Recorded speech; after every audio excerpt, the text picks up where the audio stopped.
Sarah never imagined life would turn out this way. She was only 28, but she felt much older. Raising a child alone was never part of the plan, but plans don't always work out. Her 6-year-old son, Liam, was her entire world. He had bright eyes, a big smile, and a heart full of love. But love didn't pay the bills. Sarah worked 2 jobs, morning shifts at a grocery store and night shifts at a small diner. It was exhausting, but she had no choice. Rent was overdue. Bills kept piling up. Every month felt like a race she was always losing. She barely slept. She barely ate. But she never let Liam see her break. At night, when she tucked him into bed, she smiled like everything was okay. When he asked why they didn't have a big house like his friends, she told him they had something better: each other. And when he whispered, "I love you, Mommy," she held on to those words like a lifeline. But deep down, she was tired. Tired of working long hours for little pay. Tired of worrying if they'd have enough food for the week. Tired of pretending things were fine when they weren't. Still, she pushed forward. She had no time for self-pity. No time for regrets. She just had to keep going. Because that's what single mothers do. They keep going, no matter how hard it gets. And Sarah, she had no idea her life was about to change. It was another long shift at the diner. Sarah moved quickly, refilling coffee cups, clearing plates, and taking orders. Her feet ached, but she kept going. The usual customers filled the booths: truck drivers, late-night workers, and a few regulars who always sat in the same spots. But tonight, there was someone new. A man sat alone in the corner. Well-dressed, clean-cut, different from the usual crowd. He looked out of place in a small, run-down diner like this. Sarah walked over, forcing a polite smile. "What can I get for you?" He glanced up, his eyes calm but unreadable. "Just a coffee. Black." She nodded and quickly poured his drink. He didn't say much, just sat there, stirring his coffee slowly. When she brought the check, he slid a few bills under the cup. She picked them up, ready to give him his change. Then she froze. It was way too much, more than 10 times the cost of his coffee. Her heart pounded. Maybe he made a mistake? She turned to call after him, but he was already walking out the door. Sarah stared at the money in her hands. It wasn't just a tip. It was enough to buy groceries for the week. The next night, he came back. Same booth. Same black coffee. Again, he left a huge tip, and then the night after that. By the 4th night, Sarah couldn't ignore it anymore. As she picked up the money, she looked toward the door where he had just left. Who was this man? And why was he helping her? She had no idea that this was just the beginning. By the 5th night, Sarah couldn't hold back her curiosity anymore. When the man walked in, she was already waiting at his usual table. "Back again?" she asked, trying to sound casual as she poured his coffee. He gave a small smile. "Seems like a nice place." Sarah hesitated, then finally asked, "Why do you keep leaving these big tips?" The man looked at her, his expression unreadable. "Maybe I just want to help." Sarah crossed her arms. "People don't just help for no reason." He chuckled, taking a sip of his coffee. "Maybe some do." She studied him for a moment. He was well-dressed, well-spoken. He didn't look like the kind of person who hung around cheap diners. And yet, here he was, every night, watching, listening. Finally, he set his cup down. "What's your story, Sarah?" She stiffened. "I don't have a story." "Everyone has a story." She wanted to walk away, but something about him made her pause. Maybe it was the way he spoke. Calm, steady. Like he already knew the answer. Sighing, she sat down. She told him about Liam. About the long hours, the overdue rent, the constant struggle. She didn't mean to say so much, but once she started, she couldn't stop. When she finished, he nodded as if he had expected every word. Then he said something that made her heart stop. "I can help you." Sarah blinked. "What?" "I have a job opening, personal assistant. It pays well."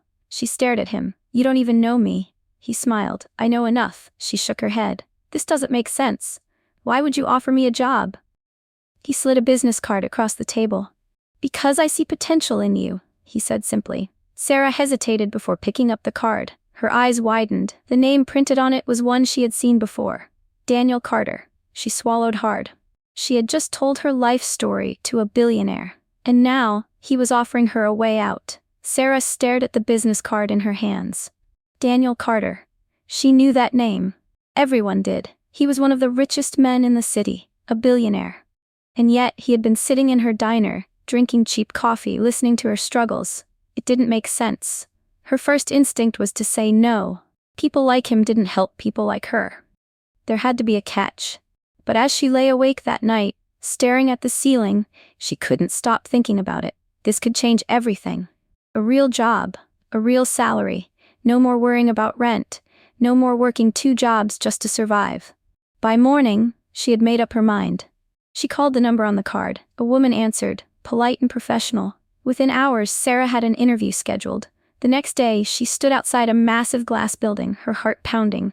She didn't belong here. She stepped inside, surrounded by men in suits and women in elegant dresses. She felt small, out of place. Then Daniel appeared. Dressed in a sharp suit, he looked every bit the billionaire, but his voice was the same, calm, steady. Glad you came. She followed him into his office. It was sleek, modern, nothing like the diner where they had met. I won't lie, he said, leaning back in his chair. This job will be a challenge, but I think you can handle it. She swallowed. What exactly would I be doing?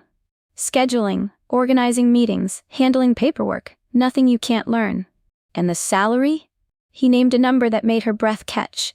It was more than she had ever dreamed of making. She could move into a better apartment, buy Liam new clothes, maybe even save for his future. It felt unreal. But Daniel was serious, so she shook his hand and said the words that would change her life forever. I'll take the job. And just like that, everything shifted. She had no idea this was only the beginning. At first, everything felt like a dream. Sarah's new job paid more than she ever thought possible. The office was elegant, the workload manageable, and for the first time in years she wasn't constantly worried about money. She moved into a better apartment, a small but clean 2-bedroom, where Liam finally had his own space. Daniel even arranged for a daycare near her office, so she could focus on work without stressing over her son. It all seemed too good to be true. And maybe it was. Because the more she worked with Daniel, the more questions she had. He was a billionaire, yet he rarely acted like one. No flashy cars, no extravagant lifestyle. He spent most of his time working, always calm, always composed, and he never talked about his past. Anytime she asked how he got to where he was, he changed the subject. Something wasn't adding up. Then, one evening, she overheard a phone call. Daniel was in his office, his voice lower than usual. I found her, he said. She reminds me of. He stopped. Sarah froze outside the door. Who was he talking about? She pressed closer, but before she could hear more, the conversation ended. Daniel stepped out, and for a brief second, his usual calm expression faltered when he saw her. Everything okay? He asked. Sarah forced a smile. Yeah. Just heading home. But inside, her mind was spinning. What did he mean by I found her? Why did he pick her out of all people to help? The doubts started creeping in. Something told her Daniel wasn't who he seemed to be. And she was determined to find out the truth. Sarah couldn't ignore the feeling in her gut. Something wasn't right. Daniel Carter was a billionaire, powerful, successful. He could have hired anyone. So why her? Why a struggling single mother from a rundown diner? She needed answers. That night, after putting Liam to bed, she sat at her kitchen table and opened her laptop. She typed his name into the search bar. Dozens of articles appeared. Business magazines, interviews, success stories. But as she scrolled further, she found something different. An old newspaper article. Faded, nearly forgotten. She clicked on it, and what she read made her breath catch. Local man found homeless on streets, given second chance by kind stranger. Her eyes widened as she read the details. Years ago, before the money, before the success, Daniel had nothing. No home, no job, no future. He had been homeless, living on the streets, struggling just to survive, until someone helped him. A stranger, whose name was never revealed, had given him a job, a place to stay, a fresh start. And that single act of kindness had changed his life. Sarah sat back, her heart racing. Daniel hadn't just chosen to help her. He had seen himself in her. She was living the same struggle he had once lived. That's why he had been at the diner. That's why he had listened to her story, because it was his story too. She closed her laptop, her hands trembling. Everything made sense now. Daniel Carter wasn't just a billionaire trying to help. He was a man repaying a debt of kindness, and she had been the one to receive it. The next morning, Sarah walked into Daniel's office, her heart pounding. She had spent the night thinking about everything she had learned. She needed to hear it from him. Daniel looked up from his desk, sensing something was different. Is everything okay? She took a deep breath. I know the truth. His expression didn't change. What truth? She stepped closer. I know you were homeless. I read about it. For a moment Daniel was silent. Then he leaned back in his chair and let out a quiet sigh. I wondered when you'd figure it out. Sarah's hands tightened into fists. Why didn't you tell me? He met her gaze, calm as always, because this was never about me. She swallowed hard. You saw yourself in me, didn't you?